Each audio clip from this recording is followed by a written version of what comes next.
ಸುಹಾಸಿನಿ ಕಾರ್ಯಕ್ರಮಕ್ಕೆ ಸ್ವಾಗತ ವೀಕ್ಷಕರೇ. ಪ್ರತಿಯೊಂದು ದಿನ ಒಂದೊಂದು ಹೊಸ ವಿಷಯಗಳನ್ನು ನಿಮ್ಮವರೆಗೆ ತಲುಪಿಸೋ ಪ್ರಯತ್ನ ನಾವು ಮಾಡ್ತಾ ಇದ್ದೀವಿ. ಇವತ್ತು ನಾವು ಗಮನ ಹರಿಸ್ತಾ ಇರುವಂತಹ ವಿಷಯ ಸಂಧಿವಾತದ ಬಗ್ಗೆ.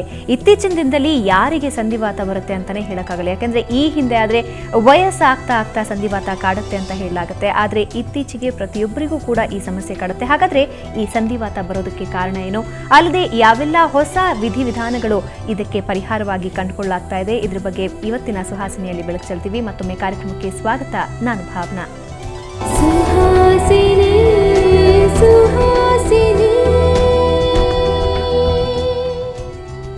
ಇದ್ರ ಬಗ್ಗೆ ನಮ್ಮ ಜೊತೆ ಮಾತಾಡೋದಕ್ಕೆ ಡಾಕ್ಟರ್ ವಿ.ಜಿ. ವಸಿಷ್ಠ ಅವರು ನಮ್ಮ ಜೊತೆ ಇದ್ದಾರೆ. ವಸಿಷ್ಠ ಅವರೇ, ಕಾರ್ಯಕ್ರಮಕ್ಕೆ ಸ್ವಾಗತ. Thank you.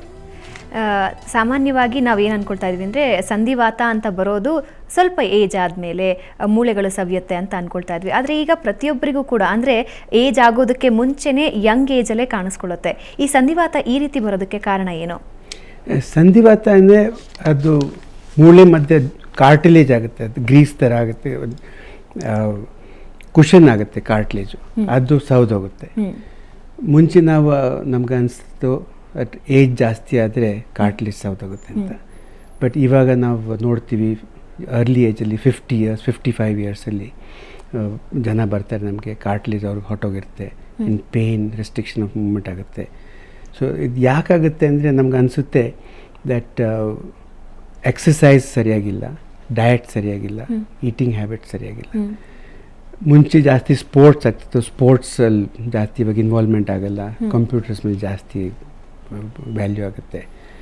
ಅದಕ್ಕೋಸ್ಕರ ಜಾಸ್ತಿ ಮಸಲ್ಸ್ ಸರಿಯಾಗಿ ಡೆವಲಪ್ ಆಗಲ್ಲ, ಲೋಡ್ ಬೇರಿಂಗ್ ಜಾಸ್ತಿ ಆಗುತ್ತೆ ಕಾರ್ಟಿಲೇಜ್ ಮೇಲೆ, ಜಾಯಿಂಟ್ ಮೇಲೆ.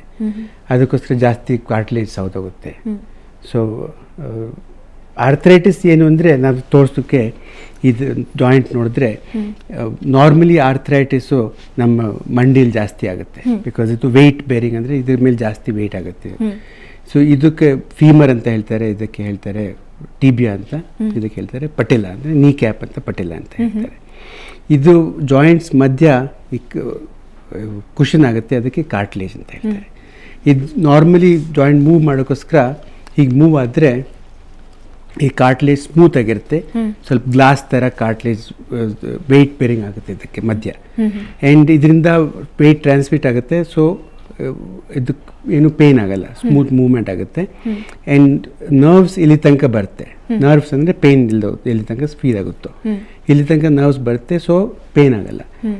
ಕಾರ್ಟಿಲೇಜ್ ಸೌದೋದ್ರೆ ಇದು ನರ್ವ್ಸ್ ಇಲ್ಲಿ ಬರೋದು ಟಚ್ ಆಗುತ್ತೆ, ಬೋನ್ಸ್ ಟಚ್ ಆಗುತ್ತೆ, ಆ್ಯಂಡ್ ಪೇಯ್ನ್ ಶುರು ಆಗುತ್ತೆ. ಸೊ ಅದರಿಂದ ಇವಾಗ ತನಕ ನಮಗೆ ಅನಿಸ್ತಿತ್ತು ದಟ್ ಕಾರ್ಟಿಲೇಜ್ ಹೇಗೆ ವಾಪಸ್ ರೀಪ್ಲೇಸ್ ಮಾಡೋದು ಅಂತ. ಸೊ ಇವಾಗ ತನಕ ಏನು ಮೆಥಡ್ ಇಲ್ಲದೆ ಕಾರ್ಟಿಲೇಜ್ ರೀಪ್ಲೇಸ್ ಮಾಡೋಕ್ಕೋಸ್ಕರ. ಓಕೆ, ನೀವು ಹೇಳ್ತಿದ್ರಿ ಅಂದರೆ ಸ್ಪೋರ್ಟ್ಸಲ್ಲಿ ಭಾಗವಹಿಸೋದು ಕಮ್ಮಿ ಆಗಿದೆ, ಆಮೇಲೆ ಮೈ ಬಗ್ಗಿಸಿ ಕೆಲಸ ಮಾಡೋದು ಕಮ್ಮಿ ಆಗಿದೆ ಅಂತ. ಆದರೆ ಕೆಲವೊಬ್ಬರು ಒಂದು ಪ್ರಶ್ನೆ ಕೇಳ್ತಾರೆ, ಹೆಚ್ಚಿಗೆ ಕೆಲಸ ಮಾಡೋದ್ರಿಂದನೂ ಕೂಡ ಕಾರ್ಟಿಲೇಜ್ ಸವಿಯುವಂತಹ ಸಾಧ್ಯತೆ ಇರುತ್ತೆ, ಕಮ್ಮಿ ಆಗುವಂತಹ ಸಾಧ್ಯತೆ ಇರುತ್ತೆ. ನಾವೇನು ಕೆಲಸನೇ ಮಾಡಲ್ಲ ಅಂದರೆ ಮೈ ಬಗ್ಗಿಸಿ ಕೆಲಸ ಏನೂ ಇರಲ್ಲ, ಕಂಪ್ಯೂಟರ್ ಮುಂದೆ ಆರಾಮಾಗಿ ಕೂತಿರ್ತೀವಿ, ಕಾಲು ಕೈ ಎಲ್ಲ ಆರಾಮ್ ತಗೊಳ್ತಾ ಇರುತ್ತೆ, ಆದರೂ ಕೂಡ ಈ ಸಮಸ್ಯೆ ಯಾಕೆ ಕಾಡುತ್ತೆ ಅಂತ ಕೇಳ್ತಾರೆ. ಇಲ್ಲ, ಆಯ್ತು, ಎಕ್ಸಸೈಸ್ ಇಂದ ಅದು ಜಾಯಿಂಟ್ಸ್ ಸ್ಟೆಬಿಲೈಸ್ ಆಗುತ್ತೆ, ಅದಕ್ಕೆ ಜಾಸ್ತಿ ಲೋಡ್ ಬೇರಿಂಗ್ ಆ್ಯಂಡ್ ವೆಯ್ಟ್ ಜಾಸ್ತಿ ತೊಗೊಳುತ್ತೆ ಜಾಯಿಂಟ್ ಎಕ್ಸಸೈಸ್ ಜಾಸ್ತಿ ಮಾಡಿದ್ರೆ. ಆ್ಯಂಡ್ ಎಕ್ಸಸೈಸ್ ಇಲ್ಲದೇ ಇದ್ದರೆ ಅದು ಜಾಯಿಂಟ್ಸ್ ಲೋಡ್ ಬೇರಿಂಗ್ ಕಮ್ಮಿ ಆಗುತ್ತೆ. ಪ್ಲಸ್ ಇವಾಗ ನಾವು ಹೇಳ್ತೀವಿ, ಇವಾಗ ಕೋಕಾ ಕೋಲಾ ಜನರೇಷನ್ ಅಂತ ಹೇಳ್ತೀವಿ. ಸೊ ಜಾಸ್ತಿ fast food and irregular eating habits and ಸರಿಯಾಗಿ ಪ್ರಾಪರ್ ಫುಡ್ ಸಿಕ್ಕಲ್ಲ. ಸೊ ಅದಕ್ಕೋಸ್ಕರ ಆಲ್ಸೋ ಅದು ಡಯಟ್ ಸರಿಯಾಗಿ ಇಲ್ಲದಿದ್ದರೆ ಅದು ನ್ಯೂಟ್ರಿಷನ್ ಮಿನರಲ್ ಸರಿಯಾಗಿಲ್ಲ, ಅದಕ್ಕೋಸ್ಕರ ಜಾಸ್ತಿ ವೆಯ್ಟ್ ಆಗುತ್ತೆ, ವೆಯ್ಟ್ ಬೇರಿಂಗಿಂದ ಜಾಸ್ತಿ ಲೋಡ್ ಕಾರ್ಟಿಲೇಜ್ ಮೇಲೆ ಆಗುತ್ತೆ, ಅದಕ್ಕೋಸ್ಕರ ಜಾಸ್ತಿ ಆಗಿದೆ ಇವಾಗ. ಏನೆಲ್ಲ ಟ್ರೀಟ್ಮೆಂಟ್ಸ್ ಈ ಹಿಂದೆ ಕಂಡು ಬರ್ತಾ ಇತ್ತು ಇದಕ್ಕೆ? ಟ್ರೀಟ್ಮೆಂಟ್ಸ್ ಜಾಸ್ತಿ ಏನು ಇವಾಗ ತನಕ ಗೊತ್ತಿರಲಿಲ್ಲ.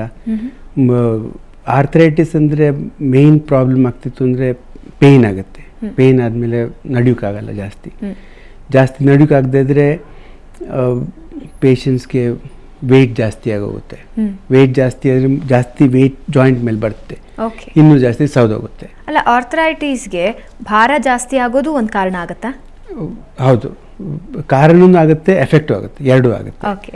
ಸೊ ಭಾರ ಜಾಸ್ತಿ ಯಾಕಾಗುತ್ತೆ ಅಂದರೆ ಪೇಷಂಟ್ ನಡೆಯೋಕ್ಕಾಗಲ್ಲ. ಒಂದ್ಸತಿ ಆರ್ಥರೈಟಿಸ್ ಶುರು ಆಗೋದ್ರೆ ಪೇಷಂಟ್ ನಡೆಯೋಕ್ಕಾಗಲ್ಲ, ಎಕ್ಸಸೈಸ್ ಆಗಲ್ಲ, ಜಾಸ್ತಿ ಭಾರ ಆಗುತ್ತೆ. ಜಾಸ್ತಿ ಭಾರ ಆದರೆ ಜಾಸ್ತಿ ಭಾರ ಜಾಯಿಂಟ್ ಮೇಲೆ ಆಗುತ್ತೆ. ಜಾಯಿಂಟ್ ಮೇಲೆ ಜಾಸ್ತಿ ಭಾರ ಬೀಳ್ದಾದ್ಮೇಲೆ ಅದು ಕಾರ್ಟ್ಲೇಜ್ ತಿರ್ಗಿ ಜಾಸ್ತಿ ವೇರ್ ಔಟ್ ಆಗೋಗುತ್ತೆ. ಸೊ ಇದು ವಿಶೇಷ ಸೈಕಲ್ ಆಗುತ್ತೆ ಆ್ಯಂಡ್ ಜಾಸ್ತಿ ವೇರ್ ಔಟ್ ಆಗುತ್ತೆ.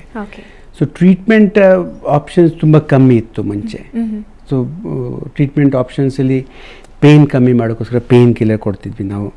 ಪೇಯ್ನ್ ಕಿಲ್ಲರ್ ಕೊಟ್ಟರೆ ಬಟ್ ಅದಕ್ಕೆ ತುಂಬ ಸೈಡ್ ಎಫೆಕ್ಟ್ಸ್ ಆಗುತ್ತೆ. ಪೇಯ್ನ್ ಕಿಲ್ಲರ್ ಜಾಸ್ತಿ ತೊಗೊಂಡ್ರೆ ಸ್ಟಮಕಲ್ಲಿ ಅಲ್ಸರ್ಸ್ ಆಗುತ್ತೆ, ಸಮ್ಟೈಮ್ಸ್ ಕಿಡ್ನಿ ಫೇಲ್ಯೂರ್ ಆಗುತ್ತೆ, ಲಿವರ್ ಪ್ರಾಬ್ಲಮ್ಸ್ ಆಗುತ್ತೆ. ಸೊ ಎಷ್ಟು ರಿಸ್ಟ್ರಿಕ್ಟ್ ಮಾಡುತ್ತಾಗುತ್ತೋ ಅಷ್ಟು ರಿಸ್ಟ್ರಿಕ್ಟ್ ಮಾಡೋದು. ಸೆಕೆಂಡ್ ಫೇಸ್ ಅದು ಪೇಯ್ನ್ ಕಿಲ್ಲರ್ಸಿಂದ ಸರಿ ಹೋಗದಿದ್ರೆ ಜಾಯಿಂಟಲ್ಲಿ ಇಂಜೆಕ್ಷನ್ ಕೊಡೋದು, ಸ್ಟಿರಾಯ್ಡ್ ಕೊಡೋದು.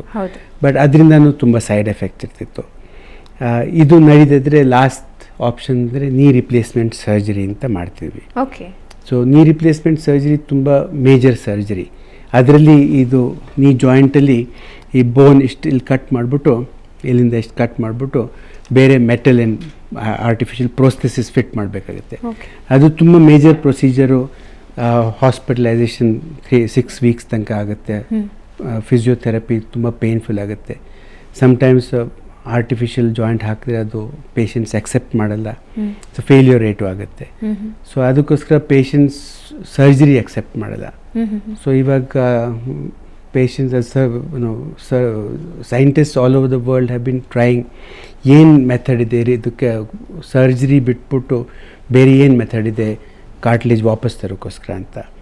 ಸೊ ಈ ಬ್ಯಾಕ್ಗ್ರೌಂಡಿಂದ ನಾವು ಇವಾಗ first time in the world ನಮ್ಮ ರಿಸರ್ಚಿಂದ ಈ ಕಾರ್ಟ್ಲೇಜ್ ರೀಜನರೇಟ್ ಮಾಡಿದ್ದೀವಿ ನಾವು. ಆ್ಯಂಡ್ ಸೈಂಟಿಫಿಕಲಿ ಪ್ರೂವ್ ಮಾಡಿದ್ದೀವಿ in medical journals that radio frequency ಬೀಮ್ಸಿಂದ ಈ ಕಾರ್ಟ್ಲೇಜ್ ಸೆಲ್ಸ್ ವಾಪಸ್ ಬರೋಕ್ಕಾಗತ್ತೆ ಅಂತ.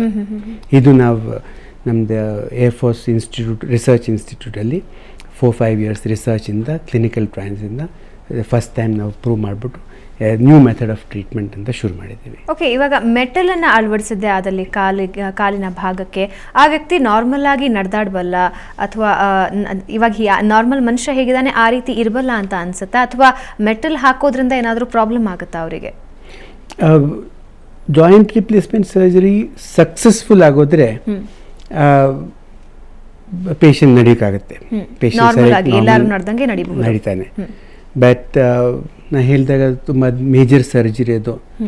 ಆ್ಯಂಡ್ ದೊಡ್ಡ ಆರ್ಟಿಫಿಷಿಯಲ್ ಪೀಸ್ ಬಾಡಿಲಿ ಹಾಕಬೇಕಾಗುತ್ತೆ. ಆ್ಯಂಡ್ ಬಾಡಿ ಸಮ್ಟೈಮ್ಸ್ ರಿಜೆಕ್ಟ್ ಮಾಡಿಬಿಡುತ್ತೆ. ಬಿಕಾಸ್ ಆ್ಯಂಡ್ ರಿಜೆಕ್ಟ್ ಮಾಡಿದ್ರೆ ಜಾಯಿಂಟ್ ಫೇಲ್ಯೂರ್ ಆಗೋಗುತ್ತೆ, ಸರ್ಜರಿ ಫೇಲ್ ಆಗುತ್ತೆ. ಜಾಯಿಂಟ್ ಫೇಲ್ ಆದಮೇಲೆ ಇದು 2 ಬೋನ್ಸ್ ಒಟ್ಟಿಗೆ ಜಾಯಿನ್ ಮಾಡಬೇಕಾಗುತ್ತೆ. ಸೊ ಜಾಯಿಂಟ್ ಪೂರ್ತಿ ಹೊರಟೋಗುತ್ತೆ. ಸೊ ಪೇಷಂಟ್ ಅದ್ರ ಮೇಲೆ ಸ್ವಲ್ಪ ಬೆಡ್ ರಿಡನ್ ಆಗಿ ಹೋಗ್ತಾರೆ ಫೇಲ್ ಆಗೋದ್ರೆ ಜಾಯಿಂಟು. ಸೊ ಅದೇ ಮೇನ್ ಪ್ರಾಬ್ಲಮ್ ಆ್ಯಂಡ್ ಕಾಂಪ್ಲಿಕೇಶನ್ ಸರ್ಜರಿದು. ಸೊ ಒಂದ್ಸತಿ ಪೇಷಂಟ್ ನೋಡ್ತಾರೆ ಫೇಲ್ಯೂರ್ ಆಗೋದ್ರೆ ಅವ್ರು ಹೇಳ್ತಾರೆ ನಂಗೆ ಇದು ಸರ್ಜರಿ ಬೇಡ, ಆ್ಯಂಡ್ ನಾನು ಇಷ್ಟೊಂದು ಪೇಯ್ನ್ ಇಟ್ಕೊಂಡೆ ನಾನು ನಡಿತೀನಿ, ಬಟ್ ನಾವು ಸರ್ಜರಿ ಮಾಡಲ್ಲ ಅಂತ. ಸೊ ನಾರ್ಮಲಿ ನಾವು OPDಲಿ 10 ಪೇಷಂಟ್ಗೆ ಹೇಳ್ತೇವೆ ಸರ್ಜರಿ ಮಾಡಿಸಿ ಅಂತ. ಅವರು 9 ಪೇಷಂಟ್ ಹೇಳ್ತಾರೆ ಮಾಡೋಕೆ ನಾನು ಮಾಡಿಸಲ್ಲ ಅಂತ. ಸೊ ಇವಾಗ ನ್ಯೂ ಟ್ರೀಟ್ಮೆಂಟ್ ಇದೆ, ಇದರಿಂದ ವಿತೌಟ್ ಸರ್ಜರಿ ನಾವು ಟ್ರೀಟ್ಮೆಂಟ್ ಮಾಡೋಕ್ಕಾಗುತ್ತೆ ಅಂತ. ಯಾವ ರೀತಿಯ ಟ್ರೀಟ್ಮೆಂಟ್ ಅದು, ಏನೆಲ್ಲ ಬಳಸ್ತೀರಾ ಈ ಟ್ರೀಟ್ಮೆಂಟಿಗೆ? ಈ ನ್ಯೂ ರೀತಿಲಿ ರೇಡಿಯೋ ಫ್ರೀಕ್ವೆನ್ಸಿ ಬೀಮ್ಸ್ ಯೂಸ್ ಮಾಡ್ತೀವಿ. ಮ್ಯಾಗ್ನೆಟಿಕ್ ಫೀಲ್ಡ್ ಜೊತೆ ರೇಡಿಯೋ ಫ್ರೀಕ್ವೆನ್ಸಿ ಯೂಸ್ ಮಾಡ್ತೀವಿ. ಕಾರ್ಟ್ಲೇಜ್ ಸೆಲ್ಸ್ದು ಡೆನ್ಸಿಟಿ ಮ್ಯಾಚ್ ಮಾಡಿಬಿಟ್ಟು ರೇಡಿಯೋ ಫ್ರೀಕ್ವೆನ್ಸಿಯಿಂದ ಟಾರ್ಗೆಟ್ ಮಾಡ್ತೀವಿ ಕಾರ್ಟ್ಲೇಜ್ ಸೆಲ್ಸ್ನ. ಆ ಕಾರ್ಟ್ಲೇಜ್ ಸೆಲ್ಸ್ ಡ್ಯಾಮೇಜ್ ಆಗಿರೋದು ವಾಪಸ್ ಗ್ರೋತ್ ಶುರು ಆಗುತ್ತೆ. ಸೊ ಒಂದ್ಸತಿ ಕಾರ್ಟ್ಲೇಜ್ ಸೆಲ್ಸ್ ವಾಪಸ್ ರೀಜನರೇಟ್ ಆಗೋಕ್ಕೆ ಶುರು ಆಗುತ್ತೋ ಆ ಕಾರ್ಟ್ಲೇಜ್ ಸೆಲ್ಸ್ ವಾಪಸ್ ಇಲ್ಲಿಂದು ಸೌದೋಗಿರೋದು ಲೇಯರು ವಾಪಸ್ ಕಾರ್ಟ್ಲೇಜ್ ಲೇಯರ್ ಬರುತ್ತೆ. ಆ್ಯಂಡ್ ಲೇಯರ್ ಬಂದಾದ್ಮೇಲೆ ತಿರ್ಗಾ ಮೂಮೆಂಟ್ ಬರುತ್ತೆ ಜಾಯಿಂಟ್ ವಾಪಸ್ಸು. ಆ್ಯಂಡ್ ಜಾಯಿಂಟ್ ಮೂಮೆಂಟ್ ಬಂದಾದ್ಮೇಲೆ ಪೇಷಂಟ್ಗೆ ವಾಪಸ್ ನಡೆಯೋಕ್ಕಾಗತ್ತೆ. ಸೊ ಮೇನ್ ಪ್ರಾಬ್ಲಮ್ ಆರ್ಥರೈಟಿಸ್ತು ಅಂದರೆ ಕಾರ್ಟ್ಲೇಜ್ ಸೌದೋಗಿದೆ. ಕಾರ್ಟ್ಲೇಜ್ ವಾಪಸ್ ಬರುತ್ತೆ ಈ ಟ್ರೀಟ್ಮೆಂಟಿಂದ. ಆ್ಯಂಡ್ ಪೇಷಂಟ್ ತಿರ್ಗಾ ವಾಪಸ್ ನಡೆಯೋಕ್ಕಾಗತ್ತೆ. ಕಾರ್ಟ್ಲೇಜ್ ಯಂಗ್ ಏಜಲ್ಲೇ ಕೆಲವರಿಗೆ ಈ ಸಮಸ್ಯೆ ಕಾಡೋದಕ್ಕೆ ಪ್ರಾರಂಭ ಆಗುತ್ತೆ. ಅದಕ್ಕೆ ಏನು ಕಾರಣ ಅಂತೀರಾ ಮುಖ್ಯವಾಗಿ? ಅಂದರೆ ಅದು ಹೆರಿಡಿಟ್ರಿ ಅಂತೀರಾ ಅಥವಾ ಬೇರೆ ಏನಾದರೂ ಪ್ರಾಬ್ಲಮ್ಸ್ ಇರುತ್ತಾ ಅದಕ್ಕೆ? ಯಂಗ್ ಏಜಲ್ಲಿ ಮೋಸ್ಟ್ಲಿ ನಾವು ಹೇಳ್ತೀವಿ ಟ್ರೊಮ್ಯಾಟಿಕ್ ಅಂದರೆ ಇಂಜುರಿಯಿಂದ ಆಗುತ್ತೆ.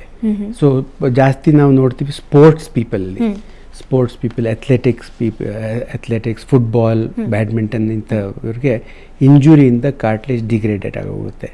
ಆ್ಯಂಡ್ ಇಂಥ ಈ ಪೇಷಂಟ್ಸ್ಗೆ ರೀಜನರೇಟ್ ಬೇಗ ಆಗುತ್ತೆ, ಬಿಕಾಸ್ ಯಂಗರ್ ಪೇಷಂಟ್ಸಲ್ಲಿ ರೀಜನರೇಟಿವ್ ಕೆಪಾಸಿಟಿ ಚೆನ್ನಾಗಿರುತ್ತೆ, ಜಾಸ್ತಿ ಇರುತ್ತೆ. ಸೊ ಅವ್ರಿಗೆ ರೀಜನರೇಟ್ ಜಾಸ್ತಿ ಚೆನ್ನಾಗಾಗುತ್ತೆ. ಓಕೆ. ಸೊ ಅವ್ರಿಗೋಸ್ಕರ ಸ್ಪೆಷಲಿ ಅವ್ರಿಗೋಸ್ಕರ it's a boon for regeneration for them. Okay, ಇದ್ರ ಬಗ್ಗೆ ನಿಮ್ಮ ಜೊತೆ ಇನ್ನಷ್ಟು ಮಾತಾಡ್ತೀನಿ. ಸೊ ವೀಕ್ಷಕರೇ, ಇದರ ಬಗ್ಗೆ ಅನುಮಾನಗಳಿದ್ದಲ್ಲಿ ನೀವು ನೇರವಾಗಿ ಕರೆ ಮಾಡಿ ಡಾಕ್ಟರಿಂದ ಉತ್ತರ ಪಡ್ಕೋಬಹುದು. ಈಗ ಒಂದು ಸಣ್ಣ ವಿರಾಮ, ನಂತರ ಸುಹಾಸಿನಿ ಕಾರ್ಯಕ್ರಮ ಮುಂದುವರಿಯುತ್ತೆ.